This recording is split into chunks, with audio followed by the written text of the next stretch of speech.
Wonderful. Thank you so much. Thank you for having me. And I feel like I should kind of apologise at first. I feel like I'm slightly underdressed for the occasion. But in fairness, when I came down this morning, my kids were like, "Oh, Daddy, you look smart today." So it could be a lot worse.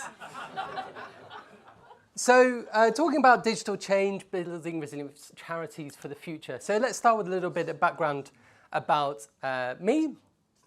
So this is a very milestone year for me. It marks 20 years working in the charity and technology sector. I first started working way back in 2005 for this very small startup of 20 people that no one had heard of called Just Giving, which has turned out to be quite a big thing, I think, in the intervening years, nothing to do with me. But I worked there for over 12 years and I learned a lot about how to help charities use their digital skills.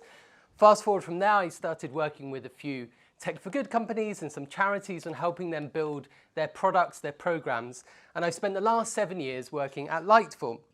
And Lightful, we're a B Corp, we're a technology company, and our sole focus is helping charities build their digital skills. So I'm going to talk to you a bit about that today. But essentially our mission at Lightful is very simple. Our vision, indeed, is our future where non-profits have the power to create more equitable communities and a healthier planet. Our mission here is to help non-profits become better storytellers, build trust, and raise more money. So I'm going to tell you some of the things that we've learned over the last 10 years actually at Lightful about how we can do that in this very turbulent world, as we've just heard in the earlier talks. So to build on some of the things we've already heard about, the charity sector, as we have said, is generally under-resourced and left behind by technology. So calling again on the Charity Digital Skills Reports, here are a couple of quotes that reinforce that. So 72% of small charities are struggling when it comes to digital. And 60% of small charities are not engaging with the emerging trends like AI. And so this is data from last year, 2024. But obviously things have changed a lot since then. In the meantime, we were hearing about the growth in spending on things like defense earlier. But the inverse of that is there's been some very big shocks coming mainly from America, but then throughout the world in terms of funding of international aid, with the USAID funding collapse, much uncertainty in the US domestic market about government funding. And that's then kind of poured in the UK with its reduction in defense spending and is a trend in many other countries as well. So we actually ran a webinar a few weeks ago for the community of charities we work with to say, how do you help them diversify their funding in a time of crisis? Because some of those organisations who are in the eye of the storm are really in crisis footing at the moment. And so some of the things we saw from the organisations who came to that webinar from all over the world, 88% of them said they were unsure if they had enough unrestricted income to manage these funding uncertainties. There's a lot of uncertainty out there. And 96% of them said that more training and support and diversifying fundraising would be really helpful at this time of uncertainty. And it really came to life actually in one call we had with a charity based in the US recently who said, you know, and it was a fundraising manager, and he said, my executive director's been telling me for years, we've been saying, we need to diversify our fundraising, we need to kind of look for some more models and not just be reliant on grants. And we were like, yeah, we'll get to it. And they're like, no, now, we need to get to it now. It's not a nice to have. It's something that charities are really understanding that this is a very critical moment, particularly if you're in international development, particularly if you're a US domestic charity. But all of those trends will eventually come to the UK as well. So on the segue to that, as we already heard, please do take the Charity Digital Skills Report. It's really important to hear from a wide range of organisations, wide range of experience as well. And we at Lightful are really excited to be actually sponsoring this survey for the first time this year. So it was very interesting to see under the hood how they make it, ask some more of those questions. There's a lot more of questions around things like AI, you might not be surprised to hear this year, but it's really helpful to understand that the state of the sector and how people feel. So what does digital resilience actually mean? It sounds a bit buzzwordy, but let's try and break that down into plain English. Really, it's a combination of three things.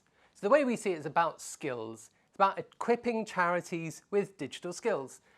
And not just equipping them with the skills, but helping them apply them in their roles. So again, to use an example from earlier, it's like understanding how to use Zero and then use a plugin to make that Zero application more relevant to your organization's needs.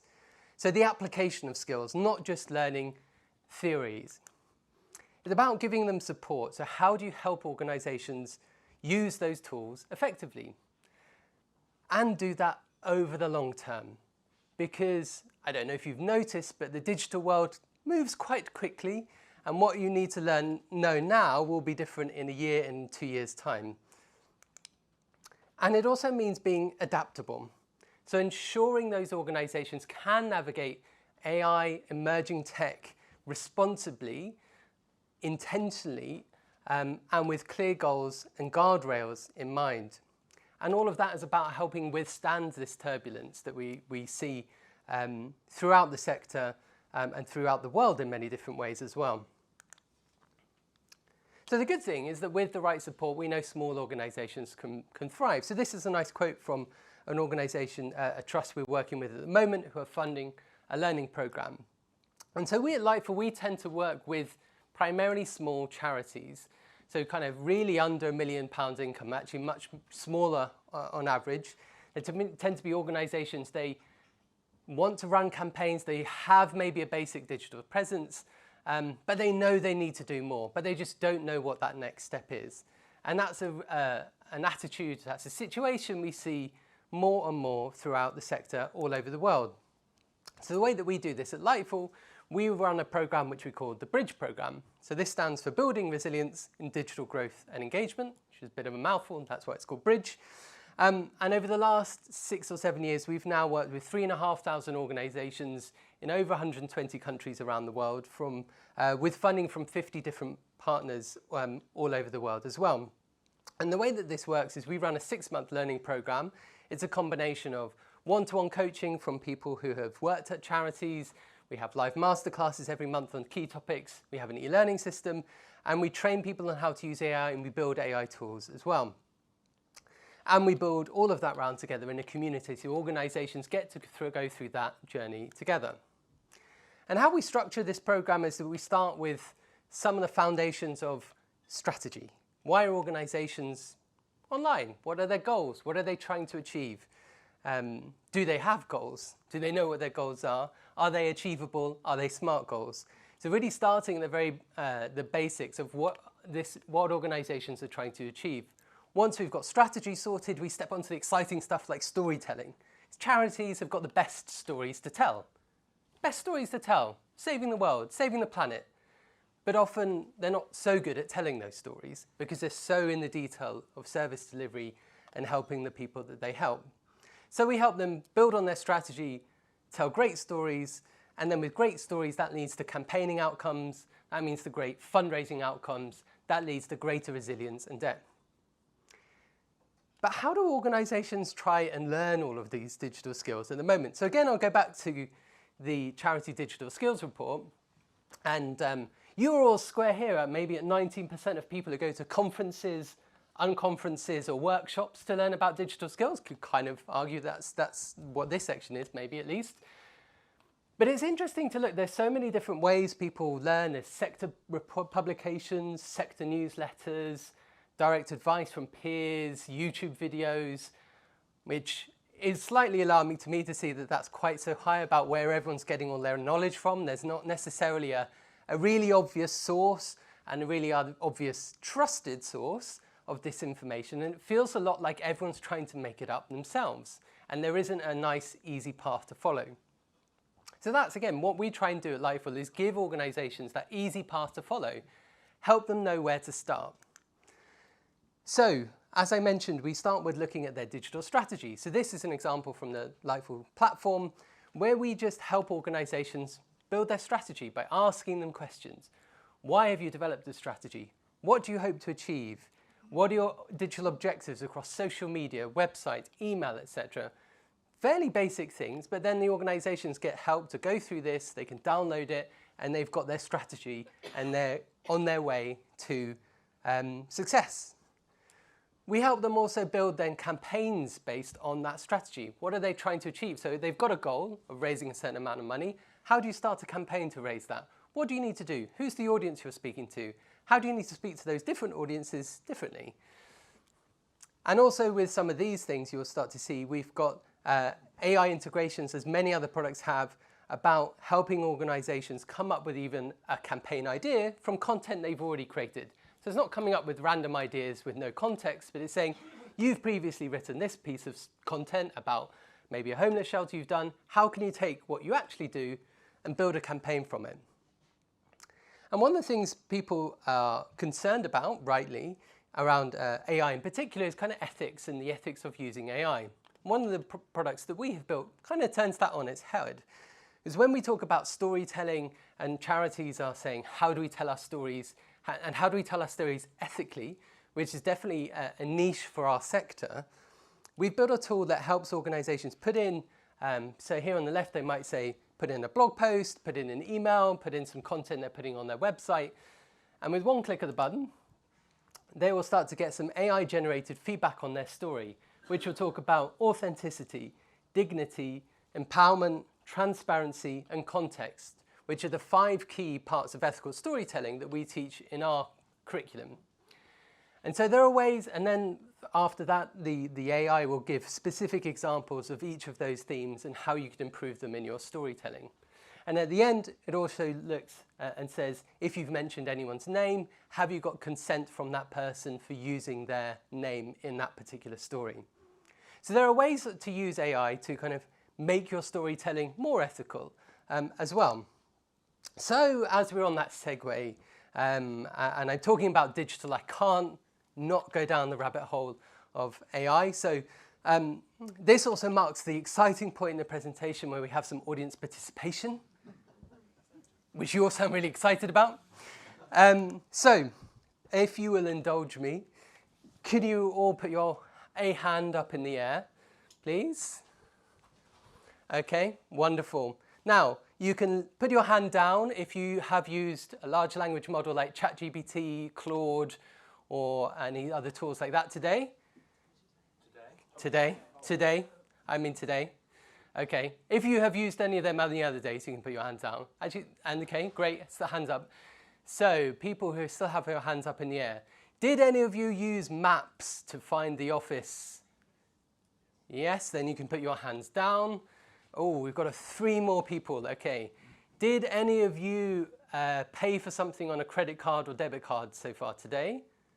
Yes, that's hand down. Hands down. Oh, last one. Okay. Oh, there's a challenge. There's a challenge. Have you written an email or sent a text on your phone using autocorrect today? Yes! Hooray! That worked. So anyway, what's my point? You have all used AI today. Whether you've actually intentionally used AI or unintentionally used AI, you have all used AI today. And that's because AI is A, everywhere, and B, it can mean a lot of different things. And it's been around for a long time. Obviously, the most recent talk about AI has been around large language models like ChatGPT from when that was launched. And the reason there's so much talk about that is because it suddenly made these hugely powerful tools accessible to anyone. Prior to ChatGPT, you had to have teams of data scientists building models. Back when I worked at Just Giving, we had actual data scientists building algorithms that we could use on our site. Not many organizations, and certainly very few charities, can afford the capabilities, the costs, the skills to do that. But suddenly overnight, we can just ask ChatGPT a question and it will give us an answer. Whether it's the right answer or not is another question. And so what should we do about that? It's kind of already out there. And I guess one of the things I want you to appreciate is whether you are a fan of AI or you think it's going to destroy the world, it's kind of already here. So trying to ignore it and think it's just going to go away is not really an option, because as you have all demonstrated helpfully for me, you've all used it today.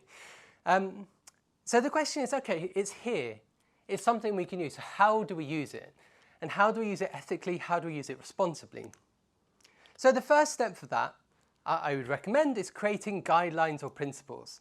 So these are the guidelines from the National Lottery Community Fund. It's nice, it's 2 pages, it's very straightforward. They've got 10 key principles here. So ensuring AI works for people, always have a human in the loop. They are quite straightforward, sensible, easy to understand principles. So if you're working at a charity, if you're trustees, ask your team, what are our guidelines for using AI? Because you should have some. And you should have some, but it shouldn't be a process that takes weeks and weeks or months and months to come through. It doesn't need to be really, really complicated. 1, because it's a good idea to start small, and 2, because the pace of change in the AI world is so fast, no sooner have you got the guidelines, they'll probably be out of date. So this is not, again, a one and done process. So I would recommend starting with just 2 simple questions. So actually, I was on a webinar last week from the National Lottery Community Fund, and there was this great guy called Tim Cook talking there, not that Tim Cook, different Tim Cook. And his recommendation was saying, ask 2 questions of your team. What are you already using AI for? And how do you feel about it? What are you using AI for? Well, how do you feel about it?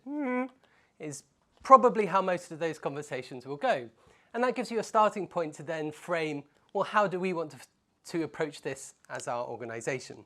And for us at Lightful, we made it very simple. We talked about this in July 2023.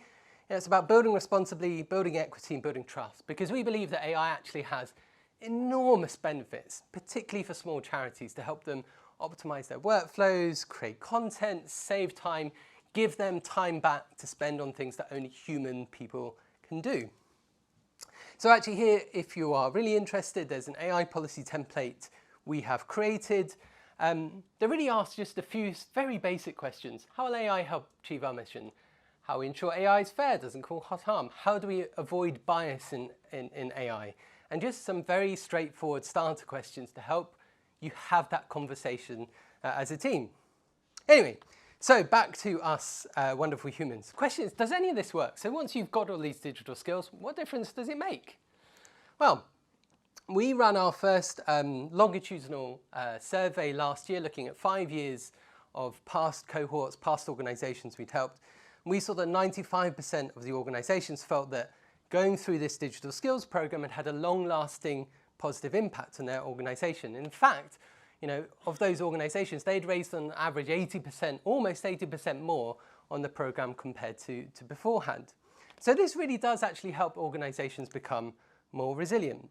And I really like this quote I found from an impact report we shared for a cohort last month, I think, where this organization, Birudu, was saying, it's not just the people who you are training who are benefiting from these digital skills, it's the people they reach and the communities that they reach, and those people who've got justice as a result of doing digital skills. And I think it really brings home that, we are working in this sector that's doing good, and we think a lot kind of about these abstract concepts, but you've got to remember the impact on the communities that we serve. So we at Lightful, we've been doing this for over 10 years. We've had the privilege of working with some amazing funders from all over the world. And again, of those organizations we've worked with, and not charities, 96% of them think that the program has helped them have that positive impact on the community that they serve. So for all of you, I think, and us in this room, I would like us to try and think, how can we build the resilience of UK charities by growing their digital skills? Definitely thinking about actually how do they diversify their income streams so they are more resilient to these economic headwinds that we can see coming.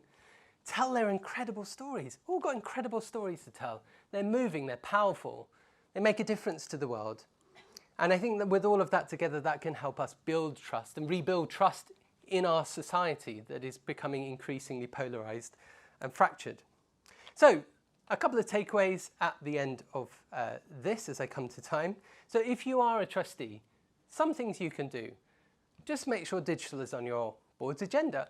Ask the team, what are we doing about digital? Which is a bit of a big question. You might want to make it a bit more specific than that, but put it on the agenda. Invest in your staff's training. And once you've trained them, that will build their confidence, and suddenly you'll see them start to accelerate. And ask these questions about AI adoption and think about, is it responsible and is it ethical? And if you're a funder, ask your grantees what they need at this time.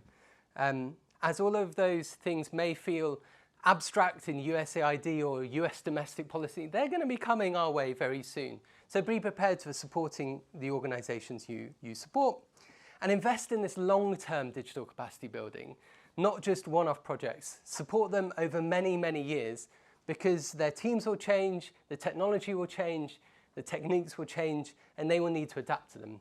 And lastly, make sure those grantees have the right tools, the right governance that supports their use. So one last thing from me. So we're actually starting to run a new thing for us at Lightful. We're running a Bridge Collective in June, which is an open bridge program that any organisation can kind of fund places for, from trusts and foundations. And we're going to be running a program from June towards the end of the year to really work with some of these organisations around the world and in the UK who are starting to feel this pinch at this moment, and trying to give them the support and the time that they really need. So with 10 seconds left on the clock, that is me. So thank you very much for listening.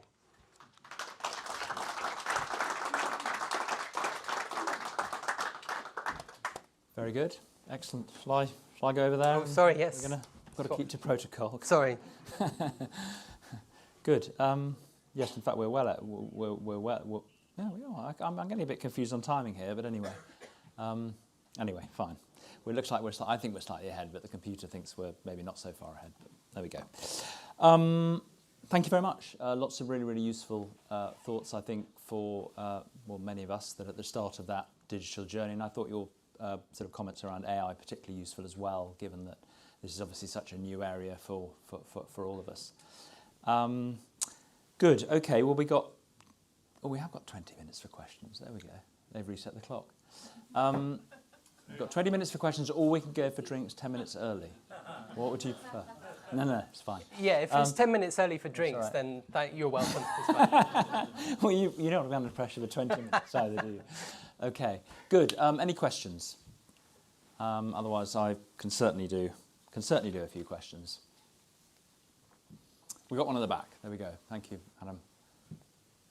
I was just wondering if you had any advice in terms of using things like ChatGPT and the data that you put into that, how careful you might need to be about that. Very good question. Short answer, very careful. Longer answer, with ChatGPT and basically any other tool, I'm fairly sure, there is a setting where you can say, do you want the data you are inputting into the tool to be shared with the technology so it can train its models on your conversations? So by default, that is on. So I'd recommend, if you're using those tools, set that to off for a start. So that's one basic one. And then a kind of almost a more general data security question, I guess mainly related to GDPR, is don't ever share any personally identifiable information with a chatbot in particular. So any PII should be off the table. Anything that can be that is sensitive should be off the table. And these are some of the things that you should look to have in an AI governance framework of how do we use our data, what data should we be sharing with these tools, what data should we not be sharing with these tools. Because, and interestingly, one of the, AI is very, very powerful when it comes to crunching data. And actually, one of my favorite examples of using AI and where I get the most benefits personally is using Excel and asking ChatGPT to work out a formula to do something that I can't do, or that would take me hours to figure out in a pivot table. And it gives you the formula, gives you the cell references, you copy and paste it in, and in that situation, you've shared no data about the data you're doing with ChatGPT, but it's giving you the answer. So that's certainly my pro tip. That may be me being an Excel noob, but I find it actually one of the most useful uses of AI I've personally found. Anyway. Very good. Yeah. Yes. AI and Excel spreadsheets. Yeah. I'm not sure it's going to definitely be on me. There we go. Hi, Jonathan. Thank you so much for that presentation. Incredibly insightful. I love the example with everyone with their hands up and pulling them down. We all use AI. We're early adopters. And I liked what you said about thinking about how you can use AI as a force for good and for the communities that you serve. My question for you is that we're already using AI in a number of ways, sort of internally to help create efficiencies and remove duplication, etc. Everything from minute taking. in a secure way, right through to a whole host of other things. So they're kind of behind the scenes. And we're also exploring how we could use AI to improve things for our beneficiaries. But I wonder what kind of advice or guidance you could give us all on how to sort of prioritise the implementation of how we're using AI, because some is behind the scenes, so we're increasing our efficiency, and some is more directly towards the communities that we serve. Oh, that's a really good question. Really good question. I think I would start, or let's say, where we started from, when this became a big thing, we're like, okay, we need to figure out this new AI world, because we train organizations in digital skills, so we better learn how to use it ourselves first before we can tell anyone else how to use it. And the way that we started was looking at the organizations we work with and say, what are the problems they're facing as a result in relation to digital comms, digital fundraising? First question. Second question, can AI help with those challenges? So we didn't start with the technology, we started with the problem. So I think I would say for you, and actually we started with looking at our kind of customers' problems, to put it a better way, and only then after doing that for a while thought, hey, we should think a bit more internally. So actually I would say, look, ask both sets of groups, what are the primary challenges you're facing? And because they might be the same challenges, which would be great, because then you could kill two birds with one stone. And then think, okay, we've got these challenges for our community, this challenges internally. What are the ones where we think we're going to see the most benefit through using AI? And then kind of prioritize that by looking at, okay, maybe using something like a simple prioritization framework of like, what do we think is going to have the biggest impact?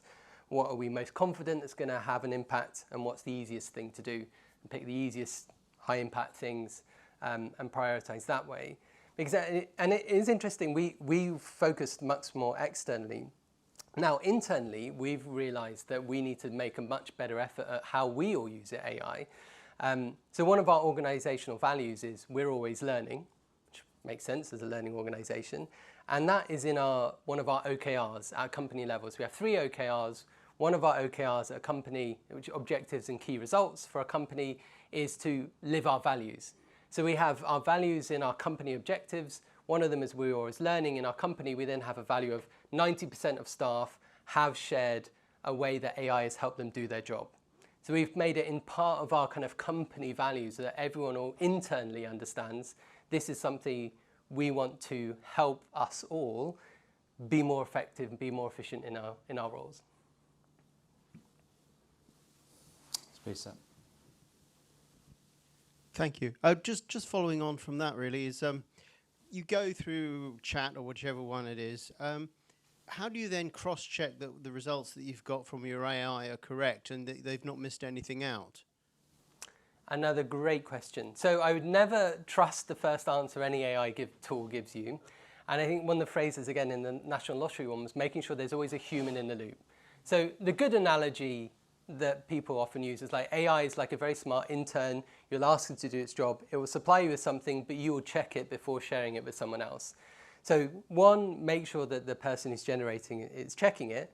Two, in more of the new models, as they get more advanced, which is like every week, there's a new version to all of them, you'll start to see things where, certainly in ChatGPT, you can ask it to search the web and give you the sources for the information it's sharing as well. So in some of those cases, it's much easier to see where it's got its data from because it's showing you its homework and saying, well, you asked me this question, and here's the sources I found on the internet that said these things. So you can then much more easily check and say, oh, okay, yes, this information is from the Charity Commission website. I trust that. This information is from Reddit. Don't trust that. And so you can then make an informed decision about where it's got its information from. Because that is one of the challenges, is that no one really knows what all of these AI models were trained on, apart from the whole of the internet, which, the whole of the internet is obviously quite a lot of information and has lots of biases and incorrect and disinformation and misinformation. So starting from the perspective of it's probably wrong, so how do I then use my own human intuition and skills to validate the answers? Arjun, please. Hello, Jonathan. Thanks very much.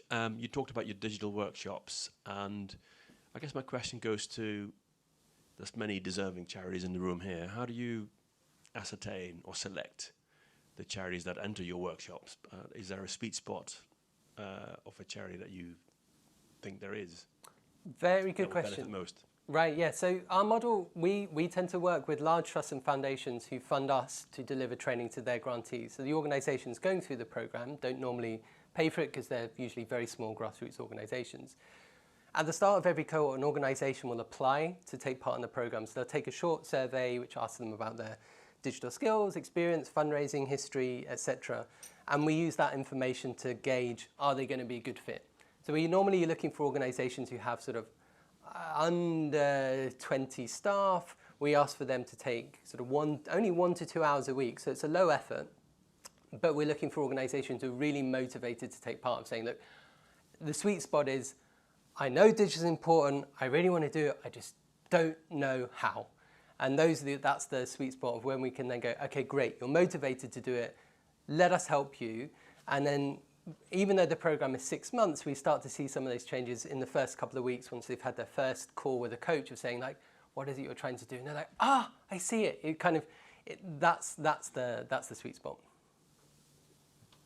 And we've got one at the front here. Thank you. I heard recently that people in general should consider when they use AI because of the environmental impact that it has sitting behind it.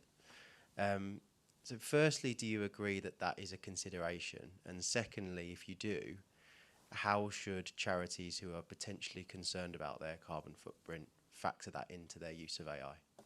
Great question. And actually, one that we're starting to hear more and more, I'd say only in the last couple of months.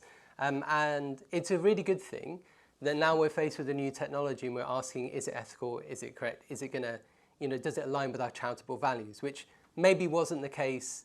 I remember living through the rise of mobile and kind of social media. We weren't asking those questions then. So asking the question itself is good. There have been a few studies that have talked about the environmental impact, and usually it's about the data centers and the massive power required to train all of those AI models. Now, interestingly, I was at a talk yesterday morning where the head of sustainability from a large agency was saying, the power used by data centers is like 25% of actually all of the other kind of data energy use in the US. So actually, it's probably smaller than we think. However, it's not insignificant. So we would recommend an intentional use of AI. So not just asking it to create loads of pictures of dogs doing funny things, but using it for your work. And that's certainly something we're starting to think of much more. So instead of just asking ChatGPT, hey, write me a blog post, and then it comes up with some rubbish, and then you have to go through lots of different conversations to get something good, you say, hey, ChatGPT, write me a blog post. Here's some context about what I want it to be. Here's my intended audience, and this is how I want the output to be. And that way you've probably got to the intended result much quicker than having lots and lots of conversations, which is then using a bit more power. However, the other broader point is, organizations could think, what is the environmental impact of AI compared to the other things that we're doing as an organization, our other digital tools? Are we on loads of Zoom calls all the time? Is everyone camera on? Because that uses more carbon than camera off. So I think it needs to be a bit more nuanced as to, A, how does it compare to some of the other things we're doing? And B, what are the benefits of it? So we're running a cohort at the moment with a group of climate organizations, all fighting climate change. And we're helping them use AI because it's going to help them tell their stories more effectively with less time, which will help them further their mission to engage more people in the climate crisis. So I think it's a difficult, nuanced conversation to have. Unfortunately, I'm not sure there's a really simple answer yet. But you have to consider all of those factors, I think, to then decide for each organization what's the appropriate way. And again, make sure that's clear in your guidelines and guardrails. Very good. Thank you for the question. Did you want to do something interactive? You said. Oh you no, might I want was. to, I if there are just no questions. had. I was going to say. Only if you've. Hey ChatGPT, do you have any questions?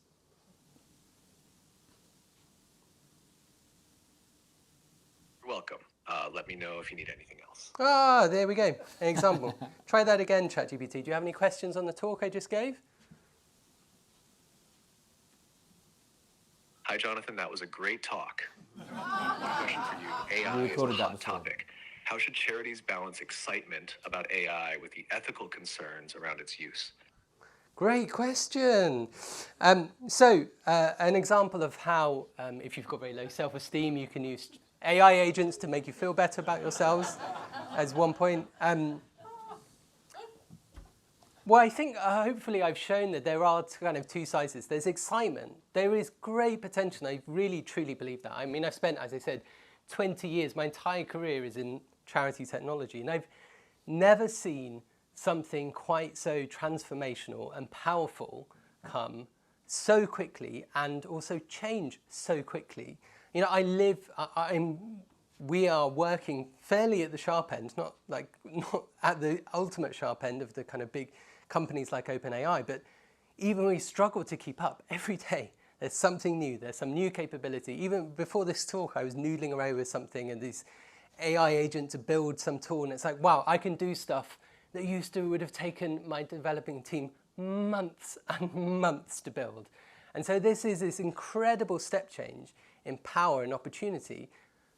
But at the same time, you do need to take a considered and an intentional approach of like, well, how is this going to help us? Does it align with our vision? Or does it align with our mission and our ethics as an organization? And how do we make sure at an organizational level we're being consistent in our approach to that? So yes, that was the last question. I didn't know which question it was going to ask me, so I was slightly off the cuff. But yes, I did already ask ChatGPT to respond that way.